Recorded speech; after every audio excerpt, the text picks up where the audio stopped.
These are my 5 people.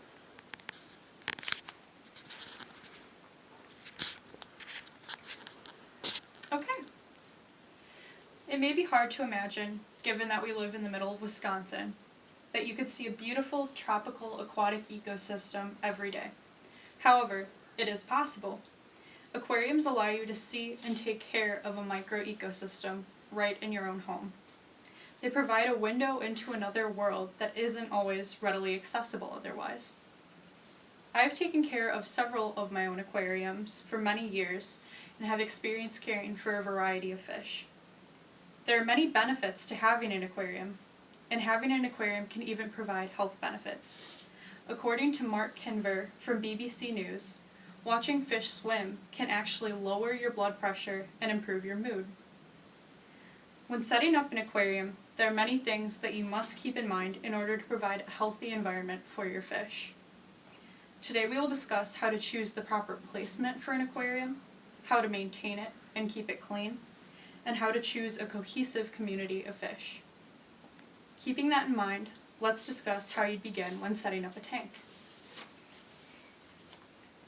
When placing a tank, there are several factors to consider. The tank must be placed near an electrical outlet, and it should not be placed near an air conditioner or a heater, as this could affect the temperature of the water. Placing the aquarium in sunlight can also cause a lot of algae growth, so you want to avoid that, because algae can be unsightly and can be difficult to keep up with. Having placed the aquarium in an appropriate location, you can move on to dealing with the chemistry of the aquarium water. There are a few basic water quality conditions that are required to keep tropical fish healthy. You must take into account the temperature of the water. Most tropical fish require a temperature of 75 to 79 degrees Fahrenheit, or 24 to 26 degrees Celsius, according to the Everything Tropical Fish book by Carlo DeVito and Gregory Scommel. Maintaining this temperature will require a heater, and I have an example of a type of heater that you could get right here. It's pretty small, it's good for a smaller tank. A filter is required to remove impurities, such as suspended particles, ammonia, and nitrites from the water. In addition to this, the aquarium must be cleaned either bi-weekly or monthly. This involves removing algae from the glass, using a siphon to suck up detritus from the bottom, and then replacing the removed water with dechlorinated tap water. And now here I have an example of a siphon. This one's pretty small compared to other siphons in general because it's made for smaller tanks such as this one. And then here I have an example of what you might use to dechlorinate your tap water, seeing as chlorinated water is not very safe for fish. So you'd put this in when you're changing and cleaning the water. Once you understand how to maintain the water chemistry in an aquarium, you can begin thinking about the types of fish that you would like to keep.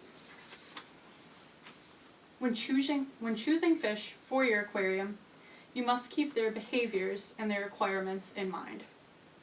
Some fish, such as many tetras, do best when they live in groups, and if you place them in a tank alone, they will probably feel anxious or nervous. Other fish, such as large cichlids, may be territorial or aggressive towards others of their own species, so they should be kept singly. If you plan on building a community aquarium, it is important that you do not include any predatory species. For example, if you put an Oscar into a tank of neon tetras, you will find that the neon tetras will begin to disappear after a day or two. You must also consider the number of fish that you add to an aquarium. According to Dick Mills, the author of Aquarium Fish, the general limit is 1 inch of fish per 12 inches squared of surface area. So, as you learned, when setting up an aquarium, there are many things that you must keep in mind in order to provide a very healthy environment for your fish. You must make sure to provide them with a thoughtfully placed tank, clean water that's chemically suited to their specific needs, and tank mates that they will get along with. Although there are many things that you must consider and learn when setting up an aquarium, fish keeping is a very rewarding and relaxing hobby, and one that I'm glad that I got into.